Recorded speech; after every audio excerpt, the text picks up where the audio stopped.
In this video, I am going to uncover a procedure, an all keys loss procedure of a 2007 Mercedes S-Class 550. This is the W221 EIS. As you see here, it was removed last night. You can see that in another video. And so the issue that we had with this EIS is somebody had programmed the key and had not completed the procedure. Therefore, in the vehicle, whenever the key will be inserted in the EIS, there will be a message on the dashboard saying that the key initialization process was still ongoing. So this procedure cannot be done by OBD. Therefore, I had to remove the EIS that you see here. And so I am going to program on bench, all keys lost. What I'm going to need is IM508. You can use the 608 if you wish to. It's the same pretty much. XP400 or XP400 Pro. Of course, you would need a key. You would need an APB125. This is the emulator. It's going to serve to calculate password. And of course, the EIS itself, we need also a G-Box. You can use a G-Box 2. This is a G-Box 3. It's the same. I also have the G-Box 2, but just because it's the last version, I use the G-Box 3. And at last, what I'm going to use here, this is a CGDI emulator, ESL emulator. It allows you to find out if the EIS is responding to the key. It is a very useful device. I use it all the time. You can pair it with IM508 or any other programmer. It doesn't only have to be with CGDI. So what I do is I hook up everything. I have the back end of the wiring coming from this emulator. This is for W221, so I did wired for W221, and then I'm gonna hook up the rest like so and connect everything together so I can start the procedure. If the key is well programmed and the EIS emulator is on, when we switch it on, then the EIS is gonna allow us to turn the key. If the EIS is not, the key is not programmed, that the EIS doesn't recognize it, it will be stuck just like that. And you can also use that in a vehicle to, it can also be used in the vehicle to diagnose a bad ESL within the vehicle. So all you would have to do is to hook this up on the existing EIS in the vehicle and try to turn it. If the ESL is bad, then in real time you're not going to be able to turn this, but once you hook this up, it's going to turn. This is going to help you isolate the problem and perform repair if needed. So I'm going to start the procedure with the close-up picture of everything. All right, upon hooking up everything, you have the main device coming to G-Box. G-Box is wired to the EIS according to what the schematic showed us. G-Box 2 is wired to IM508 and XP400 Pro, and we have a new key. Okay, you want G-Box to be powered, so I use my voltage stabilizer. It is set right now at 13 volts, and at the tool we have 12.95. Make sure you don't click on the green if you haven't performed an update in a long time. And then I'll do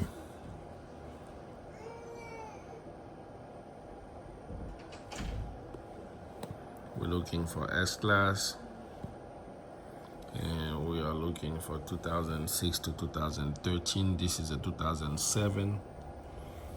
It's an auction car. And we are going to go to control unit. And we are going to do all keys lost fast. Do not use all keys lost by mistake, because if you use all keys lost, it's going to make you insert and remove the APB 125 several times, up to 900 times.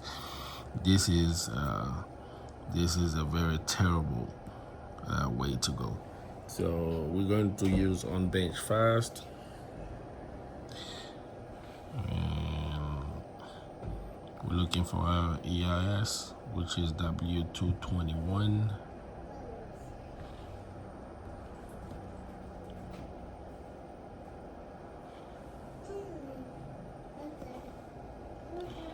Right here at the bottom.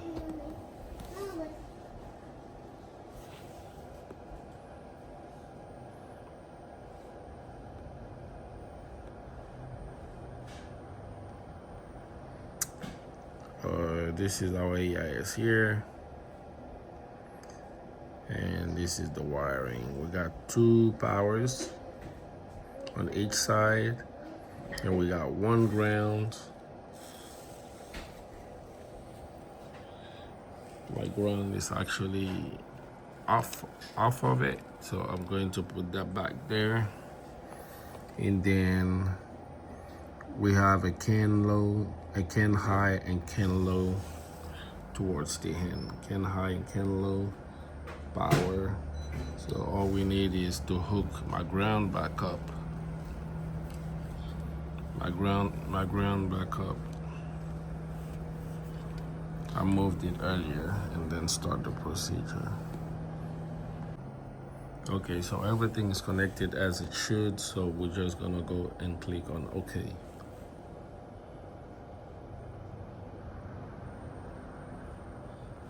And we are going to begin.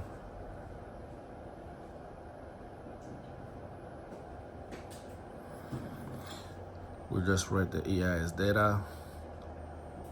We need to insert the blank key into the IR hole on the programmer. This is the blank key that we're going to use, and I'm going to say OK.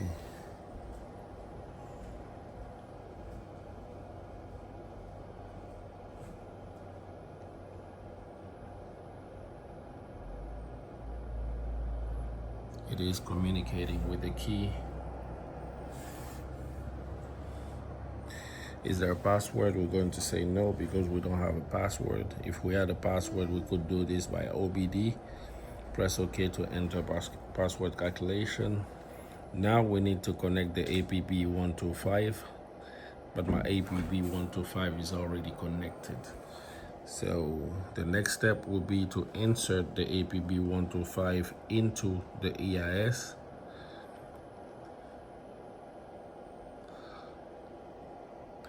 Mine is already inserted, but when it's inserted, you need to remove it and then reinsert.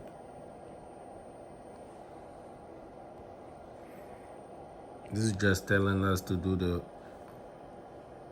to hook up everything, which we already did. Okay, so this is already connected, like so.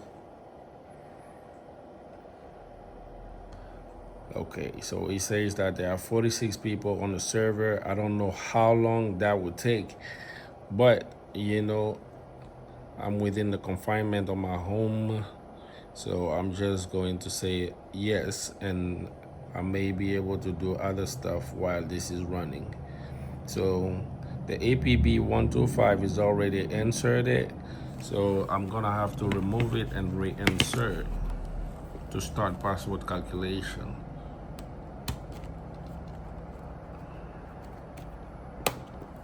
Okay, so I did insert it.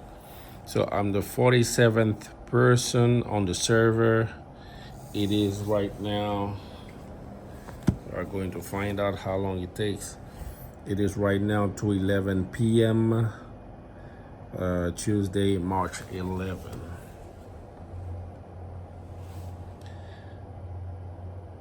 So as I restarted the procedure, it is now 2:47. We are Tuesday, March 11, and already it says failed to acquire data. So this is just not a good time to do this.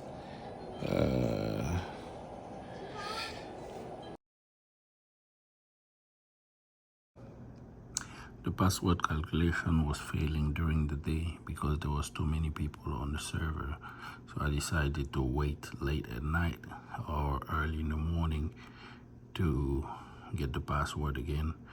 And right now it is 2:30 in the morning. It doesn't, oh, it failed again. So I'm not sure what is going on, but this is not working. So far it's going well. I was never able to reach 5 minutes into calculation. It would usually fail within 2 minutes. So the little trick that I found is I am holding the APB 125 in the EIS, and then I turned it clockwise.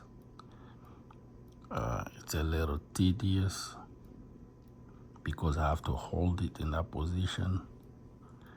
I turned it, clockwise and then stuck. And eventually my fingers get tired and I release it sometimes and then I turn it again like that. So far I've reached 6 minutes. So it seems like this is gonna be the way to get the password. I would have to solder and read the whole EEPROM data and then use that to make a key. But so far it's going well. So click on OK.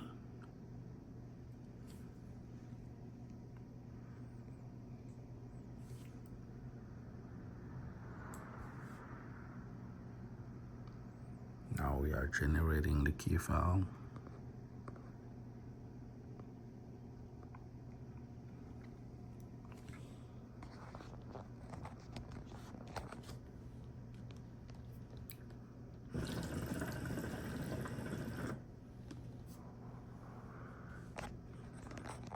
Now we are prompted to insert the blank key into the IHAR All on the programmer, and the key is already in there. So we are going to click on OK. It's going to detect the key, and if it confirms that the key is blank, it's going to write onto it.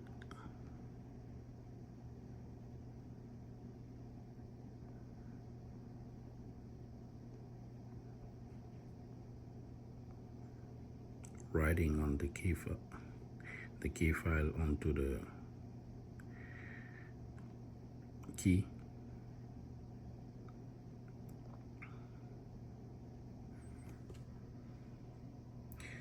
Okay, so at this point it is programmed. Insert the key into the EIS.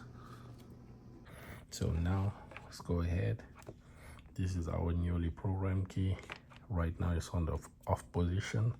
Let's try to turn it and see if it turns. You remember it wasn't turning in the beginning. Now the EIS let it turn, which means our key is programmed. Okay. Okay. Let's insert this key.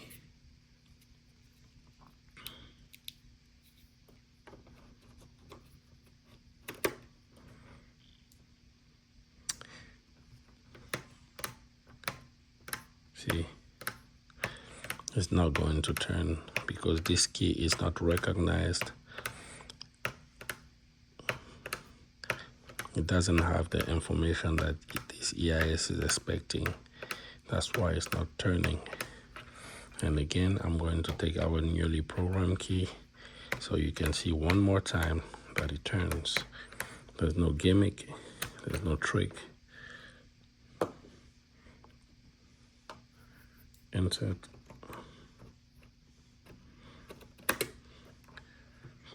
it clicks once you insert, and then you turn. So this confirms that this key is programmed, and it's going to start the car unless the car has some electrical problem. It's an auction car, but this completes the procedure in this experiment for you guys to see how useful this unit is. Thanks for watching. As you can see, everything is 100%. Auction car, 2007 Mercedes S550. No key. This is the bad original key. I think it was a FPS 4 key that they programmed to this vehicle.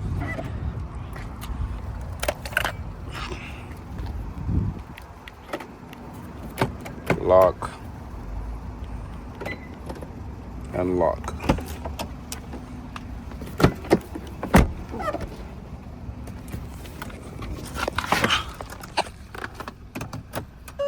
Insert. Now they have to fix the problem.